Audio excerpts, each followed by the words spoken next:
Hello everyone, welcome to new tutorial video. আজকে আঁকছি কদম ফুল। এই ফুলটা অনেকবার আঁকা হলেও টিউটোরিয়ালের জন্য কখনো দেওয়া হয়নি। তো আজকে ভাবলাম যে কদম ফুলটা একটু টিউটোরিয়ালের জন্য দেই। প্রথমে একটা কদমই এঁকেছিলাম, পরে ভাবলাম যে না, আরও কিছু কদম অ্যাড করি। তো এখানে 4-5টার মতো আমি কদম ফুল এঁকে দেখিয়েছি। আর আজকে আমি একটা ডার্ক কালারের কাপড়ে আঁকছি। ডার্ক কালারের জন্য সবসময় আমি আলাদাভাবে রং তৈরি করে নেই।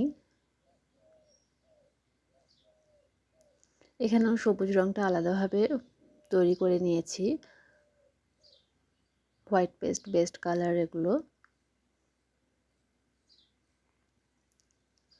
তো কদমটা আঁকার সময় প্রথমে একবার রং দিয়েছিলাম, তারপর সেই রংটা ফেড হয়ে যায়। তারপর আবার হলুদ রং দিয়ে কাজটা করতে হয়।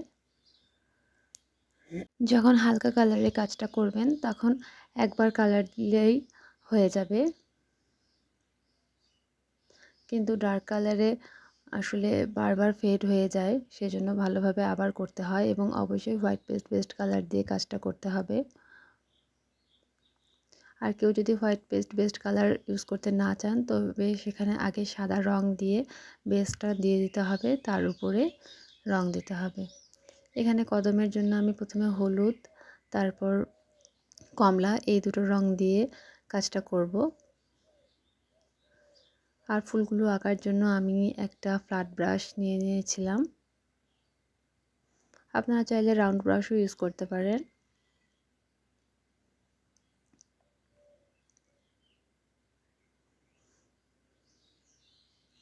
এই যে ফুলের বেসটা দিয়ে দিয়েছি, এটা আগে ভালোভাবে শুকানোর পরে ডিটেলিংয়ের কাজ করতে হবে। এই টিউটোরিয়ালটা করতেই আমার 2 দিন সময় লেগেছিল। আসলে না শুকালে তার উপর দিয়ে ডিটেলিংয়ের কাজ করা আসলে ভালো হয় না। সব ফুলের জন্য আর একইভাবে কাজও করা যায় না। তাই এই বেসটা আগে আমি শুকিয়ে নিয়েছিলাম, তারপরে তখন এই যে ডিটেলিংয়ের কাজগুলো করছি ওগুলো করেছিলাম। এই ফুলের কাজটা করার জন্য আমি একটা পয়েন্টেড ব্রাশ ইউজ করেছি। তবে আমি যখন কোনো পোশাকে আঁকি তখন আমি ফ্ল্যাট ব্রাশ ইউজ করার চেষ্টা করি। এই কাজটা করার জন্য ফ্ল্যাট ব্রাশ দিয়ে আমার কাছে মনে হয় যে আরও বেশি তাড়াতাড়ি হয়। আপনারা চাইলে পয়েন্টেড ব্রাশ, ফ্ল্যাট ব্রাশ দুটোই ইউজ করতে পারেন। যেটা দিয়ে কাজটা ভালো হবে মনে হবে সেটা দিয়ে কাজ করে ফেলতে পারেন।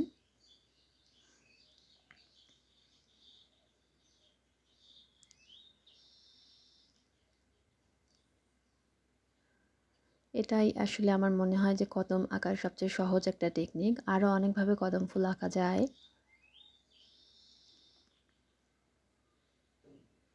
তো সবচেয়ে সহজ টেকনিকটাই আজকে আমি দেখালাম।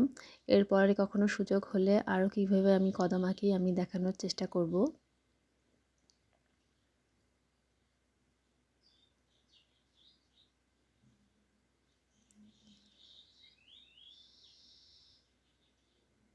এই হচ্ছে ফুলের ফাইনাল লুক।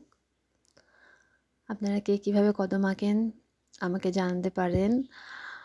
আর এই কাজ নিয়ে কোনো কোশ্চেন থাকলে আমাকে জানাতে পারেন, আমি কমেন্টে রিপ্লাই দেওয়ার চেষ্টা করব। আজ এ পর্যন্তই, টাটা।